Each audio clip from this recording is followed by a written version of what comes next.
नमस्कार, मी रेणुका. तर तुम्हा सर्वांचा माझ्या यूट्यूब चॅनलमध्ये पुन्हा एकदा फार फार स्वागत आहे.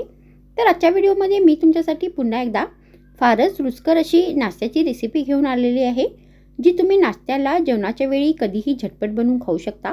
मग उशीर कशाचा, चला सुरू करूया आजचा व्हिडिओ.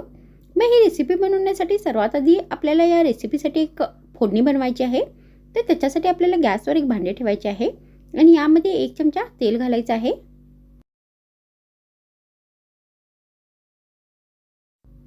त्यानंतर आपल्याला याच्यामध्ये अर्धा चमचा मोहरी घालायची आहे आणि अर्धा चमचा जिरे घालायचे आहे.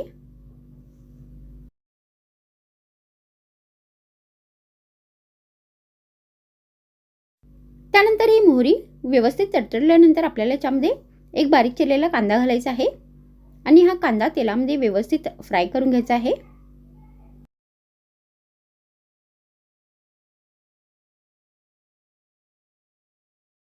मग कांदा फ्राय झाल्यानंतर आपल्याला याच्यामध्ये 10-12 करडईची पाने घालायची आहेत आणि ही पण व्यवस्थित तेलामध्ये फ्राय करून घ्यायची आहेत.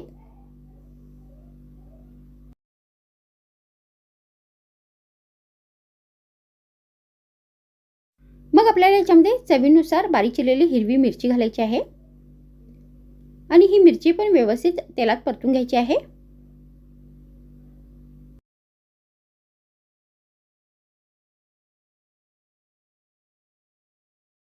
मग सगळे साहित्य व्यवस्थित फ्राय झाल्यानंतर आपल्याला याच्यामध्ये 1 चमचा मुगाची डाळ घालायची आहे.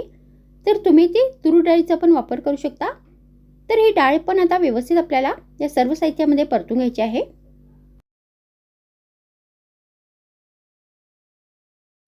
त्यानंतर आपल्याला याच्यामध्ये पाव कप शेंगदाणे घालायचे आहेत.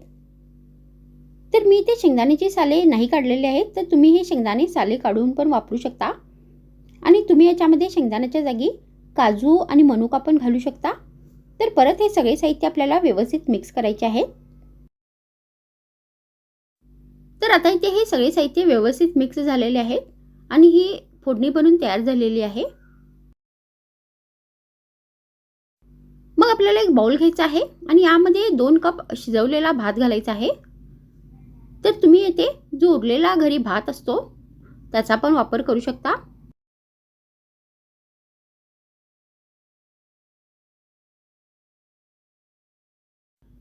त्यानंतर आपल्याला याच्यामध्ये चवीनुसार मीठ घालायचं आहे. मग आपल्याला ही जी फोडणी आहे ती पूर्णपणे थंड करून घ्यायची आहे आणि या भातामध्ये घालायची आहे.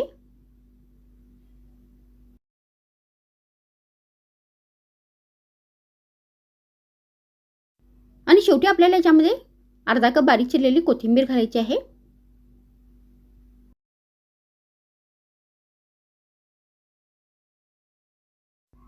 आणि आता हे सगळे साहित्य व्यवस्थित मिक्स करायचे आहेत.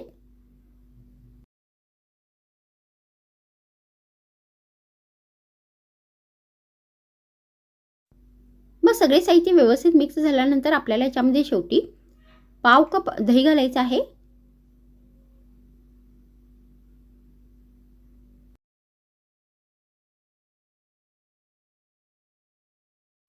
आणि परत हे सगळे साहित्य आपल्याला व्यवस्थित मिक्स करायचं आहे. तर इथे आता चविष्ट अशी चटपटीत दही भाताची रेसिपी बनवून तयार झालेली आहे, जी तुम्ही सकाळी नाश्त्यामध्ये पण बनवून खाऊ शकता, नाहीतर तुम्ही ही जेवणाच्या वेळी पण बनवून खाऊ शकता.